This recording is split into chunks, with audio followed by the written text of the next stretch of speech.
I bought a company, I sold a company, and I also trained for a half Ironman all at the same time Oh, wow. because I have clearly some issues. 2022 was very busy, but we bought Beachside and it had like 13 properties. We're close to 30 now. Um, and a lot of the changes and improvements we've made have been on the technology side. So just how we use the technology, the different tools. Welcome to the Vacation Rental Show. This is your essential playbook to grow and scale your vacation rental business with advice and insights from the best in the biz.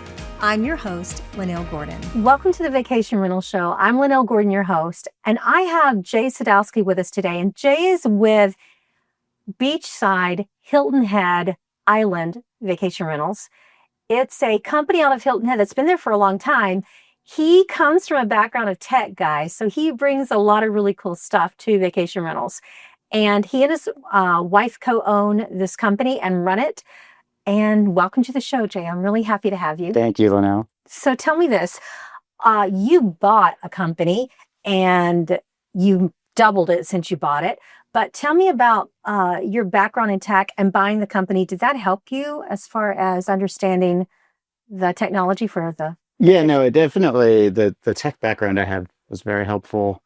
I think it's kind of an interesting story. I bought a company, I sold a company, and I also trained for a half Ironman all at the same time Oh, wow. because I have clearly some issues. Just a little bit of big ache personality there. Yeah, so 2022 was very busy, but we bought Beachside and it had like 13 properties. We're close to 30 now. Um, and a lot of the changes and improvements we've made have been on the technology side. So just how we use the technology, the different tools. How did you go from tech to vacation rentals? It's a big difference. It is, but it isn't. Tell me how it isn't. So I mean, we did like manage IT services previously. We had lots of clients. You were serving customers before. Demanding clients, right? And a lot of those clients had, we were data center based services, so they had expectations for like 24/7 uptime, lots of redundancy, Okay. things, critical applications. Like we did payment processing for um, Denver's transportation system and various school districts and things like that, right? So like the stuff that we did had to work well, and when it didn't, it was a problem. So people always joke, they're like, "Oh boy, it must be horrible being in short-term rentals." I'm like, no, it's actually so much easier compared to the technology stuff because, like short-term rentals, yeah, things go wrong. There's problems, but usually it's isolated to like a single house, handful of guests, and not like hundreds of thousands of people are impacted. So, I mean, it was an easy transition, I think, just from the stress level perspective. It's way less stressful overall. And then just having the familiarity with the technology has been very helpful because we've been able to implement a lot of tools and a lot of systems, which obviously all integrate with Streamline. Yeah. Yeah. So with property management, what has been the impetus for you to grow? Were you intentionally trying to grow, or, is that on your plan? You want to scale your business and grow it? Not really. So we've grown by accident, uh, largely through word of mouth with our owners, You're right? too good at what you did, and everybody wants to come Kind hang of, out. Yeah. owner relationships are obviously very important. Yeah. And when you're small, it's nice because we know all of our owners individually, personally. Um, and so we get a lot of referrals like that. We work with a couple of real estate agents who have brought us some solid homeowners. And so growth has happened really kind of slowly and casually. And people were like, "Oh, you could grow to 100 properties." I'm like, I don't know if we want to do that. I think there's probably certain breakpoints at a certain number of properties or, uh, you know, just in terms of staff and management and things that you need.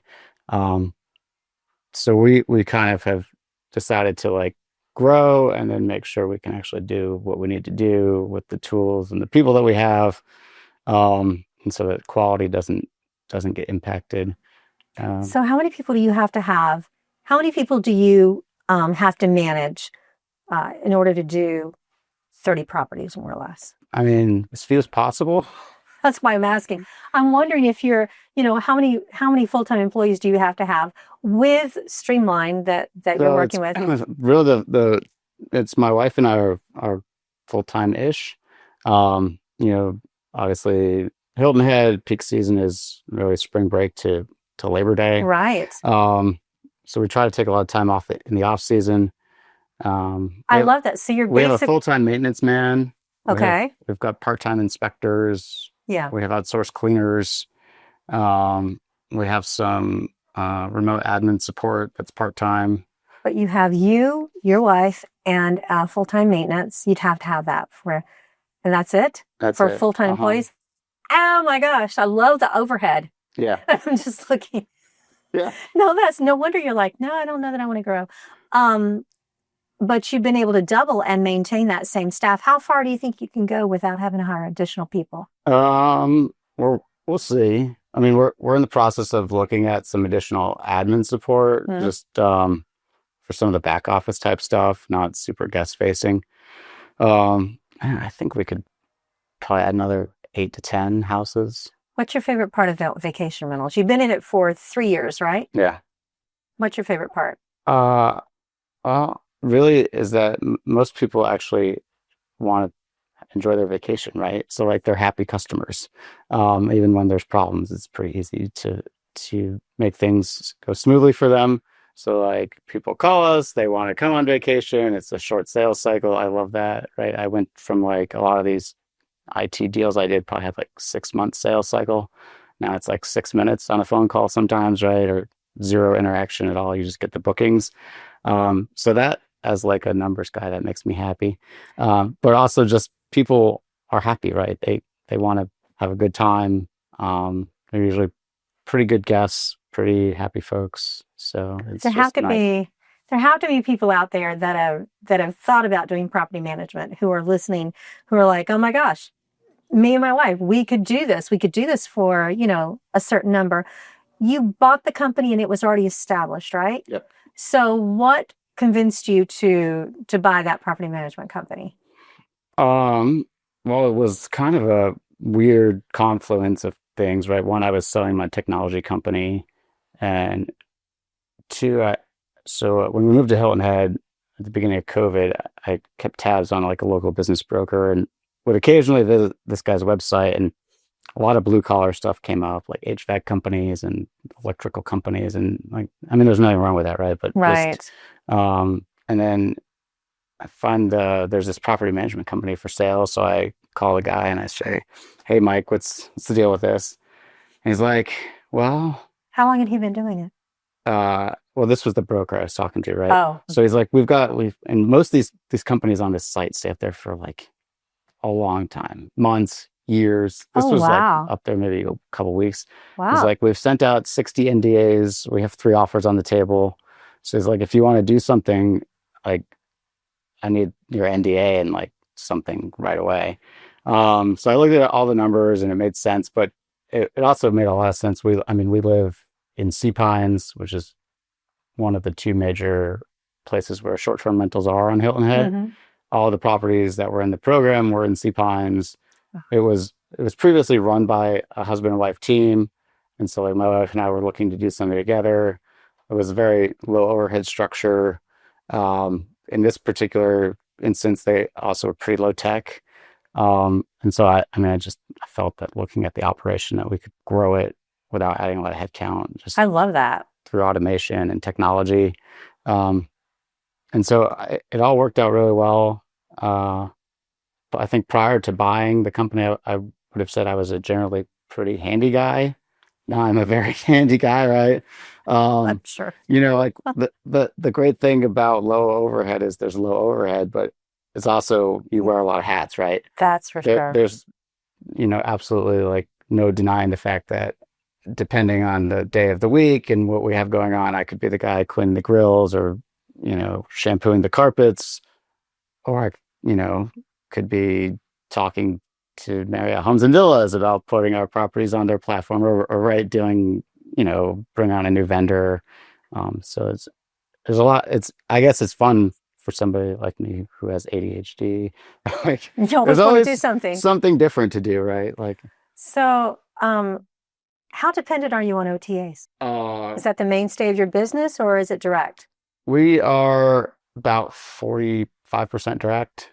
I love that. Yeah. That's great. It's interesting that the percentage has come down as we've grown the program. And I think there's a lot of reasons for that. One, as you bring new houses on, right, it takes a while to get them established and get some repeat guests going.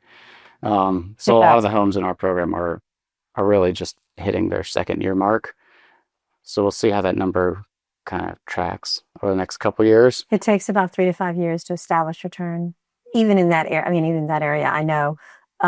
We bought a house, and we had a lot of repeat renters because we had bought an established house, but we had a flood and we had to redo it, and we lost a year and we had to totally go back.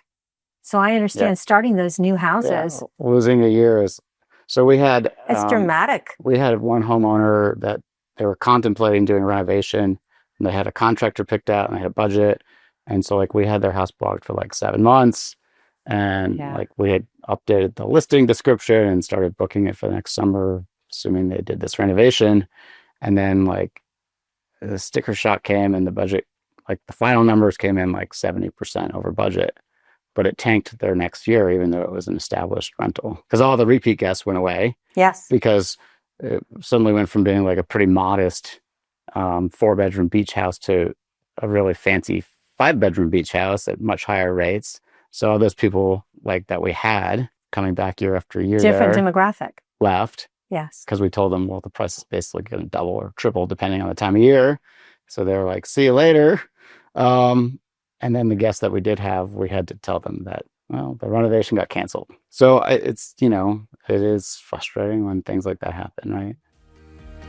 This episode of the Vacation Rental Show is sponsored by RevMax, the premier full-service revenue management system built for vacation rental managers who are looking for a market edge. RevMax offers data-driven tools and services that will increase revenue and drive more profit. Connect with their revenue management experts at getrevmax.com and discover their full-service revenue management solution. You'll be glad you did. Well, a lot of times too, if we, I've been in the business a long time too, and a lot of times the 4-bedroom beach box makes more money than the 5-bedroom exclusive, especially if it's an established rental. I can say that for sure. So we have and sorry to cut you off there, but no, it's like in Hilton Head, the 3-bedroom single floor pet friendly seems to be like the bread and butter. Okay. We have a 3-bedroom, granted it has an amazing pool and backyard, a cabana, but they're going to do like 190 gross this year. It's a 3-bedroom. Yes. It's 0.6 of a mile to the beach. It's like not on the beach. You know what I mean? It's I know. Impressive numbers. It is. And people don't think about that when they buy investment properties.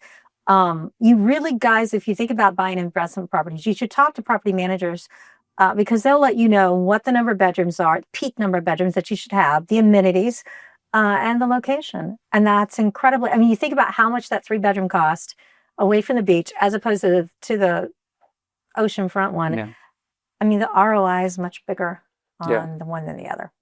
And it's silly, but being a little bit inland, maintenance on a house is way less. Being like close to the beach, the house just gets blasted by the salt air and HVAC issues. And it's true. Grills last not long at all, and just everything outside is always rotting. You go inland even half a mile, and it's much better climate. Well, as long as you can have a property manager that can rent it with that kind of ROI, it's worth it. Is there any advice that you'd give to property managers or people who are looking to start out, like you did, and buy something and go? What are the biggest challenges you had? The biggest challenges, I think, are really like homeowner education. and obviously the relationship building in general, but Yeah. the market that is really evolving quickly, especially in my market. I mean, Hilton Head, I've been told, is like a legacy week to week market, right? Like the Saturday to Saturday. And I remember going to Hilton Head thinking, this is dumb. Why does everybody come on one day of the week and everybody leave on one day of the week? They've got to clean all these houses and like the grocery stores. So we've seen a huge shift away from that week to week thing To 3 to 6 days. but it's the homeowners have this just huge resistance to this kind of concept of like changing. They're like, well, like what if someone books like Friday to Tuesday? What's going to happen to my house that like on those gap nights? How are we going to fill it? How are we going to make the revenue? We're like, well, kind of trust us, right? But Talk to Tiffany Moldovan at Beach Realty in the Outer Banks. They've made that shift. It's a very difficult shift. In our North Carolina, South Carolina markets, we're used to having that Saturday to Saturday. The Outer Banks really were able to go from Friday, Saturday, and Sunday, but it's changing. And you're right to tell your homeowners. And the only way, and I asked her, like this is a specific question, how do you convince your homeowners? It's stats. yeah, It's having a homeowner that is brave enough to step up and say, just do it. I trust you. And then using those stats to go back to other homeowners and saying, hey, here's what has happened. Here's the bottom line. And the other thing is looking at how much you make at the end of the year. We're so used as homeowners in those markets to looking, how much am I making week per what's week? the weekly rate? But it's And the it's end of not the that, year because you actually get more off-season rentals that way too. Do you have poisonous snakes? Literally. Yes, for real. Yeah. Yeah, you do. You have rattlesnakes and you have Copperhead. copperheads, mostly those two. And they had a situation where someone found a copperhead or I don't remember what snake it was in their yard during a vacation rental, and Airbnb refunded the whole stay because they had a dangerous animal encounter in their vacation. So that's the only concern. It's fine. We don't care. Okay. It won't bother us. I have heard about the horror stories, right, with Yeah. Airbnb. And I guess what I've seen, is like guests can call and complain any amenity is missing, and supposedly they'll give us Get their money back. 30% refund. Yeah. Um, But you've already paid out to your homeowner. Think about it. right. They've No, already, I mean, yeah. thankfully, we haven't run into that particular issue, but I'm sure it's just a matter of time, right? Yeah. Chargebacks are another challenge. We don't get a bunch of them, but I find that chargebacks are a lot easier now because the documentation that we are required to have is so much more robust. Yep. So we don't have quite as much problem there. Is there any other advice that you give to property managers who are starting out? You've got 3 years in. I know that's not really starting out, but there are a lot of companies that are much older. What do you think the biggest challenges are for being successful and staying in what you're doing when you first start out with vacation rental management company? Well, for sure, don't be afraid to fire a homeowner. That's great advice. I mean, I think there's just homeowners that might have great properties, and you'll find that working with them just isn't a good fit for you, and it's just not worth the headache, regardless of how much revenue that property is generating. Sometimes you just have to let them go. It's what is that? They talk about the cost of having a homeowner that takes X amount of your time, and being able to fire those. I think there have been some studies on it that I've talked about this year. They're really interesting, but 100% agree with you. And that's what the statistical analysis says. Getting rid of those, not only does it make you happier, of course, you don't have to deal with them, but it also gives you more time for the other homeowners because they suck time when they're not kind. Yeah, I mean, we had one homeowner in particular, and their expectations were just, I don't know, we joked that they wanted a time capsule, right? So like they wanted everything exactly in the same spot it was the last time they were at the house, regardless of the fact that it may have been months since they'd come and there'd be many, many guests in between, right? But they wanted the silver platter, which wasn't even silver, on the same spot on the countertop, right? And at some point it's just I can't do that. That's not a service we're providing. It's just outside of what we can do. So if that's what you want, then you need to go somewhere else. And I think that's like just in general another good thing to figure out what your model is, right? And stick with that model. Be committed to it, whatever it is. Otherwise, you'll end up doing like a bunch of one-off things. Like you might think like, well, this homeowner wants us to put Q-tips out, but we don't do that anywhere else. Well, surely we can do that, right? But now if you go down that path, you're going to have this house. Well, we got to do Q-tips here. In this house, she wants us to rearrange all the pots and pans every departure. In this house, we're supposed to put the pool net in this super specific spot. And this, you know what I mean? Like, It's okay to accommodate some of that stuff, but at some point you have to figure out what your model is and like what your brand standard is. And as homeowners come to you with these suggestions, you have to be firm and say, that's kind of outside of what our standard is. And these are all the other things we're doing, every time there's a departure or every time there's a check-in or whatever, and look at your reviews and all this stuff. But like, that's just not something we can help you with. Well, I love that. That's good advice. That's good business advice. And you obviously came into this with a lot of business savvy, having already had a company and run it. So I think that a lot of those standards that are needed, they do move over into property management, no matter what business you're in. It is a business at the end of the day that you run, even though it's hospitality, I think that just makes it nicer. I think you just deal with nicer people and it makes it an easier situation to do. I really appreciate you being on the show and coming and telling everybody what it's like to start a new company. If people want to reach out to you, could they reach out and you talk to them about starting it? Yeah, for sure. Email is probably the easiest way. Jay at beachsidehhi.com. If you don't hear back from me, send me another email. I'm like trying to think like what is the best way for people to reach me. LinkedIn isn't good. I just ignore LinkedIn. Email is probably the best. Texting, okay. Yeah, we'll go with email. I think email works. Yeah. And you probably have a contact form on Beachside Hilton Head Island Vacations. We have a contact form. We have a live chat. There you go. Phone, Thank you. Thank you for being available and thank you for coming. Yeah, of course. This episode of the Vacation Rental Show is brought to you by RevMax. To find out more about how RevMax can help grow your vacation rental business, visit getrevmax.com. Make sure to search for the Vacation Rental Show in Apple Podcasts, Spotify, and YouTube, or anywhere else podcasts are found, and hit subscribe so you never miss an episode. On behalf of the team here at Inhabit, thanks for listening.